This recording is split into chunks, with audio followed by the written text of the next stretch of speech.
Hi there, Corey here. In today's video, I wanted to talk to you about how to ready your e-commerce brand for next year and essentially the years to come past that as well. And a couple of trends for e-commerce in general that I really think that you need to watch out for if you have an e-commerce store. So to start off, essentially, at least from what we've seen, running our agency for e-commerce brands, we find that it's getting kind of rough out there. So there's this quote here from Mel Ho. As more businesses are online, it's harder and harder to be found by new customers. Because it's so easy to start online now, there are definitely rising costs of customer acquisition. Paid ads are getting really expensive, not to mention the Apple iOS release, which has made it more difficult to track results in ad spend. And this is from, as I say, Mel Ho, the senior product marketing lead at Shopify. And yeah, if you have an e-commerce store, I'm sure you're aware of the iOS update, and the just generally Facebook ads just seem to not be performing as well for so many of our clients compared to a couple years ago, or even say last year. It's just not really too sure exactly what the reason is, but it just seems to be getting quite expensive in terms of paid ads. And as I say, with the iOS release, it just makes tracking and data analytics a lot more difficult. So, it's as I say, it's getting a little bit rough out there at the moment if you have an e-commerce store. And you may be a little bit, uneasy about the waters at the moment and how things are going. So, with new privacy laws that limit marketers' abilities to target consumers, who are also better at blocking ad interruptions, it's becoming tougher to get a decent return on ad spend for lots of e-commerce brands. So the cost per click for paid search ads increased by 15% between the second and third quarters of 2021 alone. So, as I say, it's getting better for people to block ad interruptions with things like, the iOS update, just more of an awareness of people's privacy, and using softwares that maybe block certain things, and browsers and all of this that block certain things. People are getting better at blocking these ad interruptions, and also it does seem through, with Facebook and some of these big platforms, that the ability to, as I say here, to target consumers just seems to be limited, and it seems to just be reducing. So this is kind of all intertwined, really, and people are just becoming more aware of all of this. So despite this, despite these things, the retail for e-commerce, just consistently just increases year over year. So you can see here that this is obviously up to 2022, which is when this video is recorded, and then there's some projections for the 4 years after that.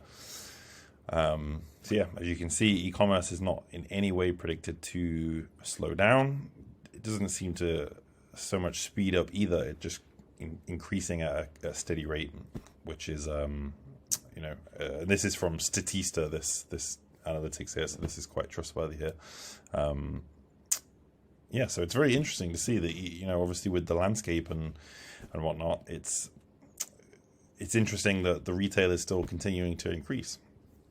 So ultimately, as we can see from this as well, that the market is just increasing. A lot of physical stores, they don't make as much sense as they used to. People just like to buy online.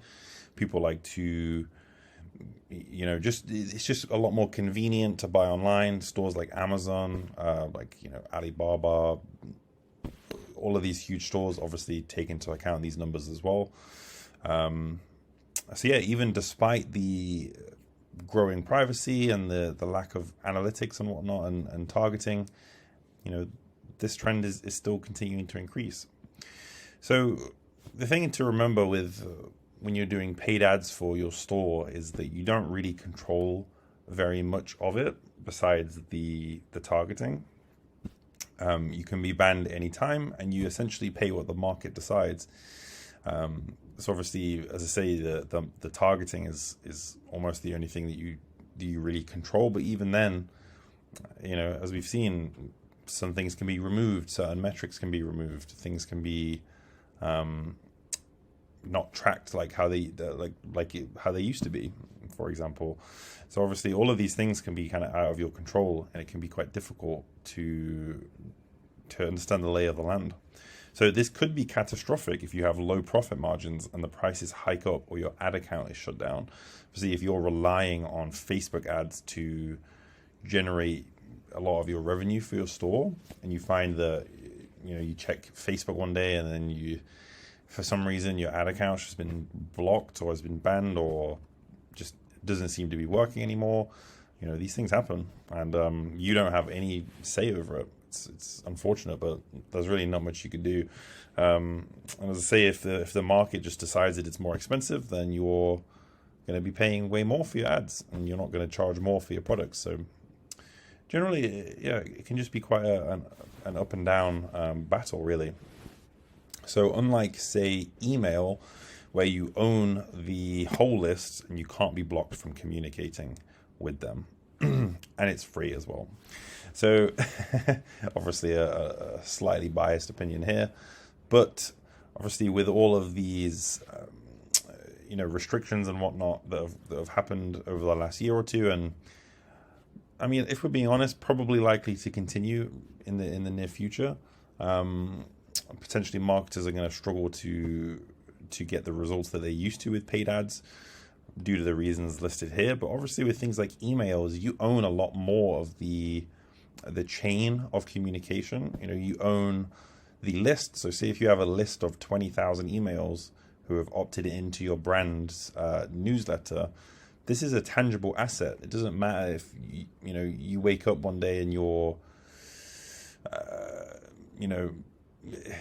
I don't know. I mean, you can't really be shut down as such. You can get blacklisted, but this is only if you really send like inappropriate things, or if you just are clearly spamming people. So obviously, you can run into issues like that with email, but generally that's not really an issue at all. And obviously you can just copy this list, and you could say have a backup of it, so you would always just have it there if you need it.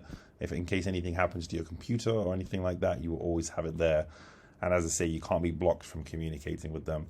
Now, obviously, this does depend slightly on your email provider. Some of them don't allow certain things, like maybe sexual content, or maybe like drug-related stuff, or like violence and things like that. Obviously, this stuff's probably gonna get your account in a bad way. But I would assume you're not sending any of this stuff anyway, so it shouldn't matter too much.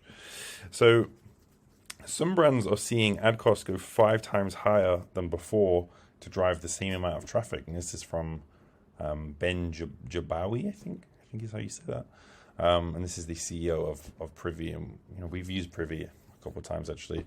So yeah, it's interesting to see them say this. So obviously, brands can be struggling at the moment with ads, and it's a tough time. So this means that brands without a loyal following will be forced more and more to compete on the lowest price. Now, this is some essential sort of fundamental marketing kind of understanding here, especially for e-commerce as well, that you have to understand that if you have an e-commerce store that doesn't have a loyal following, you will have to resort to using the lowest common denominator, essentially, which is the price. So if you don't have anything going for the brand, then you kind of just have to charge lower than everyone else. Okay, so this is not where you want to be as a brand. This is not the position you'd like to be in. So obviously having that loyal audience is super important. So there's a quote here by the growth of marketing, the VP growth of marketing at Shopify, Morgan Brown, and he said that the brands that speak to everyone speak to no one. Whether brand differentiation means what the brand stands for, the way the product is made, or the way they engage their audience, consumers are looking for differentiated experiences and brands that they can connect to. So this is why, you can go back to this point here that I made, that brands without a loyal following will be forced to compete on price. If a brand doesn't have any of these attributes, it's not going to have a loyal following. Okay, so if the way the product is made, the way they engage with the audience, maybe they have a really unique kind of way of communication. Okay, like it's very custom to the audience that they have. Maybe it's for like young women, and it's written in a way that it's very relatable, maybe to young women. Okay, as an example, or if you have a really the way the product is made, maybe the products are handmade, or they're made using a certain special type of material, or something like this. As I say, this just really adds that brand to your e-commerce store. And this is really what will help you to attract that loyal following. Okay, if you just sell, I don't know, if you just sell gloves, okay, then you're speaking to no one with this, okay, because everyone can get gloves wherever. If you sell gloves, that are made for maybe golf or something, and they're made out of like really rare material, they're especially made for gripping a club, and it wicks away moisture and all of this, and it's specifically just designed to be worn by golfers or people playing golf, or I'm sure you get the idea. Maybe it's cosmetics or beauty or things like this, and it's sustainable, or it's all of your packaging is made out of like cardboard or something like this, and it's different. Things like this. This is what will really help establish the brand, as opposed to just kind of being a plain, boring brand that doesn't stand out. So you can ask yourself these questions: what makes your product or brand unique?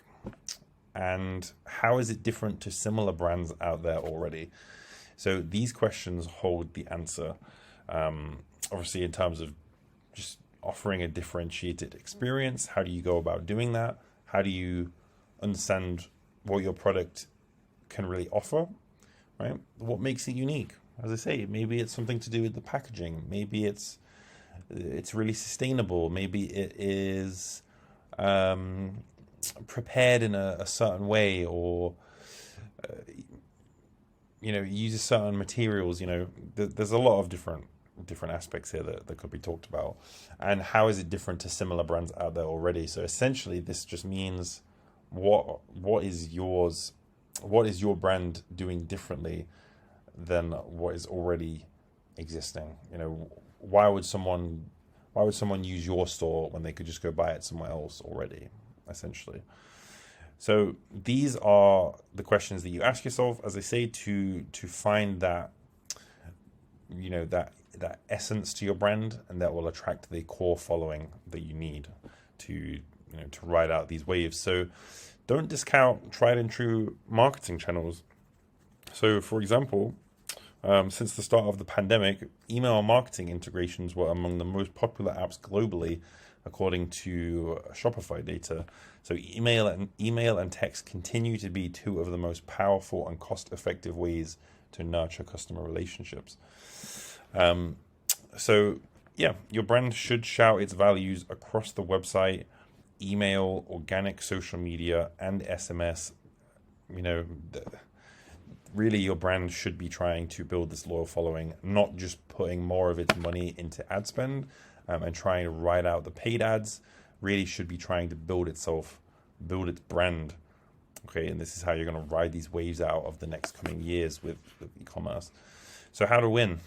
Essentially, what we've found from running our email for our clients at Johnston Media, the best way to win and ride these waves is to invest in building the brand and diversifying your advertising and sales channels to lower the cost of acquisition.